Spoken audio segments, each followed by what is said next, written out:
JP Morgan Chase CEO Jamie Dimon saying this morning that the U.S. needs to get our act together because a crack in the bond market with implications for everyone from everyday Americans and small businesses to the government is going to happen. Yeah, major development. Joining us now to discuss, Ed Luce, U.S. national editor and columnist for the Financial Times. Thanks so much for joining us, Ed. What do you make of this latest warning from Dimon? Well, Dimon, I think, is speaking for most of Wall Street and the bond markets in saying that this crack is something that's not going to go away unless there's a radical change in policy. And that involves, a much more rational approach and predictable, a forecastable approach to how the U.S. handles its trade disputes, and B, a budget that doesn't spill as much red ink as this big, beautiful bill that has been passed by the House spills, more than $3 trillion worth of addition to the U.S. national debt. And Jamie Dimon's been sort of sounding this alarm with more and more urgency, I think, over the past few weeks. He's not going to stop sounding it unless the conditions that have led him to make these warnings go away. And I don't think there are many signs they are going to go away. This trade war is in full throttle. And we actually heard Treasury Secretary Scott Bessent respond to this yesterday. And he said he sort of downplayed the concerns about the bond market and so forth. And he also talked about the expectations of President Trump and President Xi of China that they could speak this week on terms of a trade deal. Watch this and we'll get your reaction on the other side. I am confident that when President Trump and Party Chairman Xi have a call, that this will be ironed out. How does this ongoing tension with China ultimately hurt U.S. interests? Well, so there's been a lot of confusion about calls between Donald Trump and Xi Jinping of China. Last month, late April, Trump told Time magazine in an interview that he'd spoken to Xi Jinping and that they'd resolved some issues. And the Chinese Foreign Ministry was forced to issue a denial. They had not spoken. It turns out the last time the two men spoke was a few days before Trump was inaugurated in January. And then in the last few weeks, again and again, we've been told by White House officials, including Scott Bessent, Kevin Hassett, the economic advisor, that a call between the two was imminent and that this call would be the key to unlocking lots of other trade disputes, not just the one between the US and China. And so I think until it actually happens, we should treat it with a pinch of salt. It may well be that they have finally scheduled a call between the two, but until it happens, I have to say I'm skeptical that A, it's going to happen, and B, that if it does happen, it will be this grand sort of conversation that will finally unravel their differences. Their differences are too deep to be fixed by one phone call.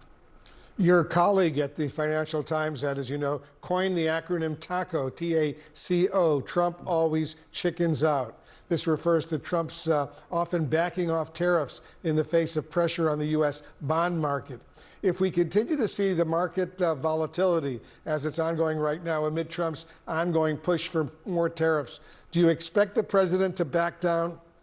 Yes, my colleague Robert Armstrong has, I think, entered meme immortality with that TACO coinage, because that acronym, does describe to date how this pattern has evolved, with Trump threatening big tariffs with China, for example, 145%, which would essentially have been decoupling from China.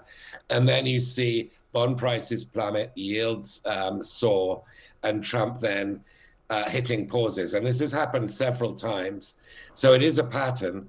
I don't know whether this will stop Trump from doing so again, because his 50% tariff last week on Europe came after several of these events where he's marched his troops to the top of the hill, if you like, and then had to march them down again.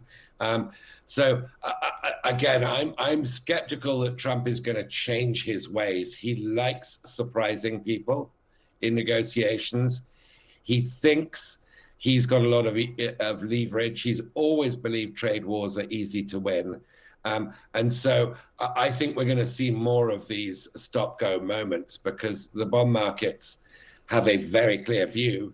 And Trump has a very consistent instinct about trade that's really dates back decades. Ed Luce, thank you very, very much. Commerce Secretary Howard Lutnick says tariffs, quote, are not going away as President Trump's trade plans face legal battles. The president warns there will be economic ramifications if the courts step in and block the tariffs.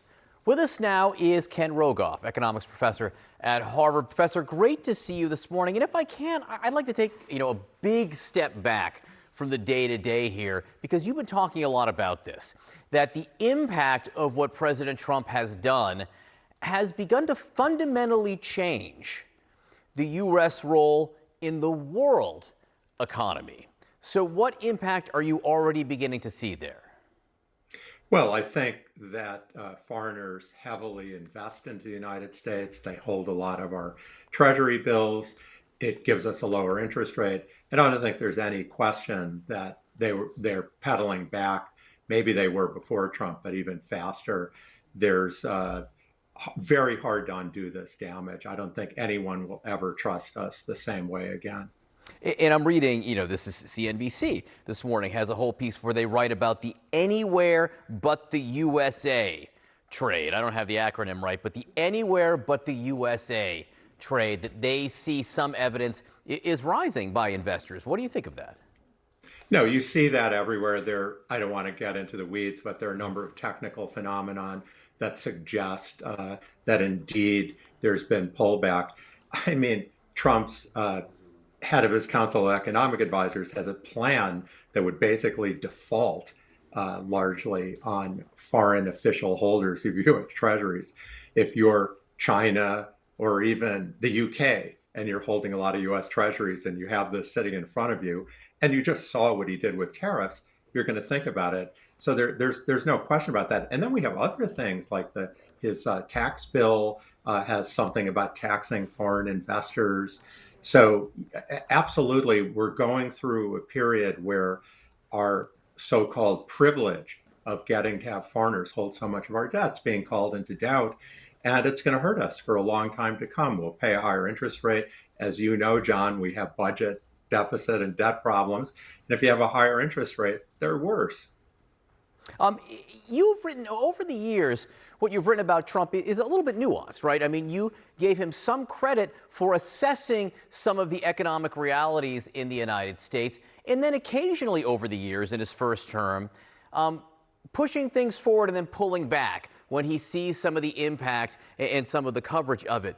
But what about now, when people are talking about the so-called, taco effects, that Trump always chickens out of the tariffs? Is this the type of thing that's maneuvering in a politically adept way, or the type of thing where he loses credibility? Well, I think obviously the reason he's so sensitive about saying he chickens out is because so far it looks like that. Don't just look at the tariff negotiations, look at his dealing with Putin, who maybe now the Ukraine strike will make a difference, where they're seeming racing to get a nuclear bomb. Look at his dealings with other countries, none of whom have signed on. Now, the whole game is ahead. But to your point, in the past, he has exhibited pragmatism. When something doesn't work, he will pull back, at least in the economic sphere. I don't want to speak of the social one. And I think that's been one of his strengths. But on these tariffs, he just seems obsessed with the idea. And I think that's one of the things people are scaring them. Frankly, if he lost these court cases, and there's some very heavy hitter lawyers weighing in on it, I'm not. But if he were to lose, it'd be the best thing that happened to his administration. The whole tariff war is just a terrible idea for the United States. I still think the damage would be done because people would be worrying about other things. But I definitely go. When, he seems less pragmatic in Trump too. How much damage has been done? How much relatively permanent damage do you think has been done already?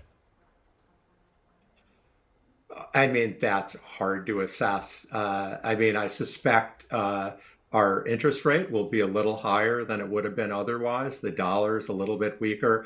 I wouldn't over dramatize how much has happened so far, but this is part of a trend, and he's reinforcing it, undermining the rule of law, all of these things.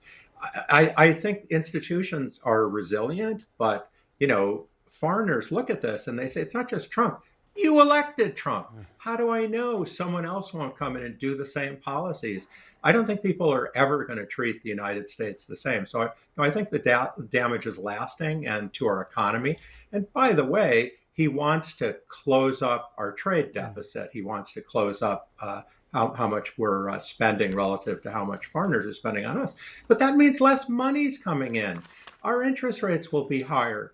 The dollar will be weaker. This is just, maybe partly due to plan, but I think it's a lot unintended damage.